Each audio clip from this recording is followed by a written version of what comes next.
the Quartodecimans, and the real date of the memorial of Christ's death. Welcome to Pleroma Pathways, Apocalyptic and Mystic Christianity, where we explore esoteric and apocalyptic texts. The early Christian observance of the death and resurrection of Jesus Christ has long been corrupted by political interference and anti-Semitic church policies.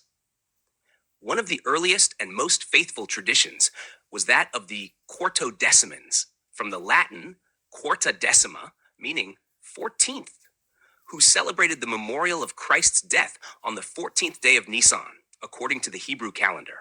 This is the very date on which Jesus instituted the Last Supper and gave his body for humanity.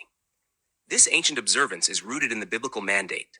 In the first month, on the 14th day of the month, at twilight, is the Lord's Passover. Leviticus 23:5. The Quartodecimans took this seriously, commemorating Christ's death in harmony with the Jewish Passover. As historian K.J. Hefele noted, the Quartodeciman usage of the churches of Asia was continuous with that of the Jerusalem church. Studia Patristica, Vol. 1962, p. 8. Contrary to some modern misconceptions, the Quartodecimans did not restrict the Eucharist to once a year.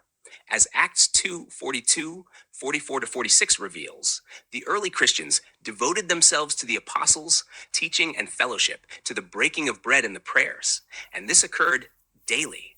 Likewise, Acts 7 shows believers gathering on the first day of the week for the breaking of bread.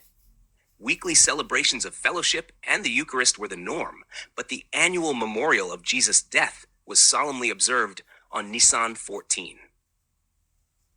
The Epistula Apostolorum, an early 2nd century Christian text, underscores this.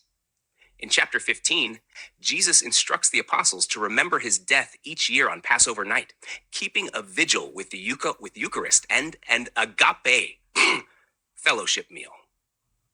When you complete the remembrance which is for me and the agape, he will once again be put into prison as a witness. We said to him, Lord, is it not necessary once again that we take the cup and drink? He said to us, yes, it is necessary until the day when I come together with those who have been killed for my sake. Epistula Apostolorum, ch. 15. Similarly, the Didache, an early manual of Christian teaching, attests to both weekly and communal observance. But every Lord's day, gather yourselves together and break bread and give thanksgiving, for this is that which was spoken by the Lord. In every place and time, offer to me a pure sacrifice. Didache 14:1-2. This points to two separate but harmonious observances, the weekly Lord's Day and the annual memorial on Nisan 14th, just as Jesus intended. The early Christians understood this balance, but this apostolic pattern was soon challenged.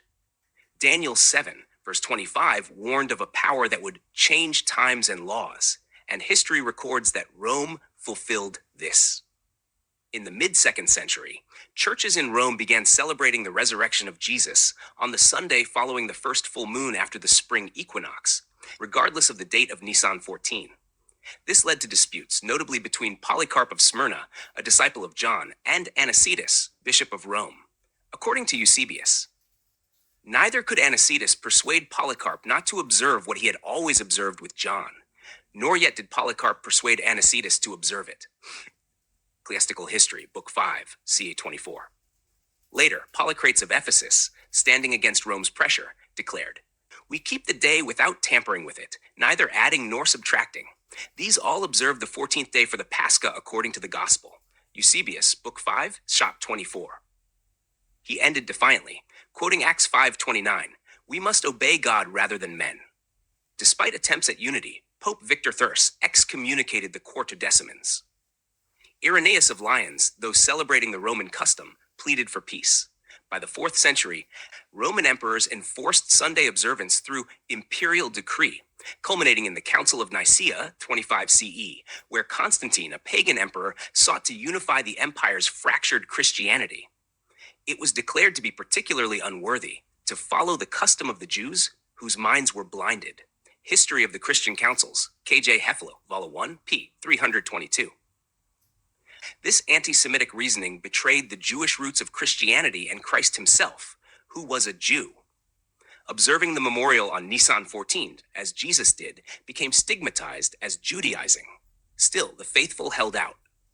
The Council of Antioch, 341 CE, decreed excommunication for Quartodecimans, yet they persisted into the 5th century and beyond. Today, true Christians must remember the warning of Daniel 7:25. He shall speak great words against the Most High, and shall wear out the saints, and think to change times and laws. The Roman Church, under papal authority, changed the time of the memorial. Those who love Christ must return to the 14th of Nisan, honoring Jesus not with pagan customs, but with the truth of the Scriptures. Let the words of Polycrates ring in your heart. We must obey God rather than men.